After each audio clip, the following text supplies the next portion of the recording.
नमस्कार मैत्रिणींनो, मी अश्विनीताई. माझ्या यूट्यूब चॅनलमध्ये तुमचं स्वागत आहे. आज आपण बिस्किटांपासून केक कसा बनायचा ते पाहणार आहोत. तर आपण आता रेसिपीला सुरुवात करूया. तर हे बिस्किटं घेतलेत मी.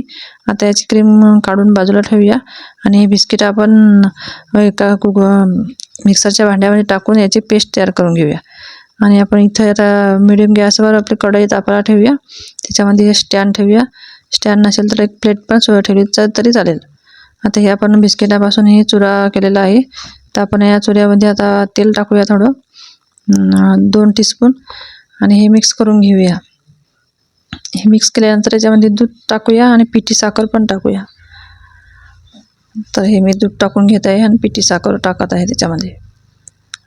तर तुम्हाला जर वाटलंच तर पिठी साखर करून घ्या आणि मिक्स करून घेऊया. आणि आता आपले सारण कसं बनायचं आहे, आपल्याला इडली किंवा आपलं ढोकळा बनवताना आपण तसं सारण बनवायचं आहे आपल्याला. आणि आता आपल्या ह्या ज्या पातेल्यामध्ये टाकायचं आपला, त्या पातेल्यामध्ये आपण मैदा लावून घेऊया आणि ते पूर्ण याला लावून घेऊया. तेल लावून पातेल्याला पहिले तेल लावायचं, मैदाला लावायचा नंतर. आणि आता हे पातेल्यामध्ये आपण थोडा आपण याच्यात खाण्याचा सोडा पण टाकितलेला आहे. आता हे आपण कढईवर ठेवून देऊया, झाकण ठेवून. 30-35 मिनटं आपण ठेवलेलं होतं. हे आता आपण बघूया ह्या केक आपला झाला की नाही ते. हे असं याच्यामध्ये चाकू घालून पाहूया. पुन्हा क्लीन निघलं तर आपलं केक एकदम छान झालेला आहे. तर आपण हा आता काढून घेऊया ताटामध्ये. आणि आपण ती क्रीम ठेवली होती ना, आपण त्याच्यावर सजावट करूया थोडी. आता हे असं काढून घेऊया आपण. क्रीम ठेवली आपण, तर त्याच्यामध्ये आपण त्या एकदम खास आपला केक झालेला आहे.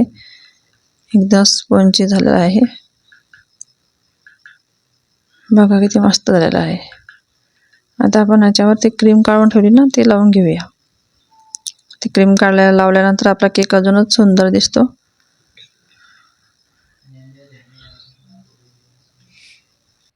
आपल्याला सजावटीसाठी आपण ही क्रीम ठेवली होती, तर ही क्रीम आपण लावून घेऊया. तुम्हाला वाटलंच तर फुलं पण काढू शकतो आणि हे असे पण गोळे पण ठेवू शकतो, तरी आपला केक एकदम सुंदर दिसतो. आता आपण कटच करून घेऊया. बघा किती सुंदर आपला केक झालेला आहे. तर आपण आता कटच करून घेऊया. तर तुम्हाला जर हे व्हिडिओ आवडला असेल तर लाईक, शेअर, सबस्क्राईब करायला विसरू नका. बघा किती छान झालेला आहे आपला केक. बघा, तुम्ही पण असा करून पहा आणि मला कमेंटमध्ये नक्की सांगा आवडला की नाही तो केक.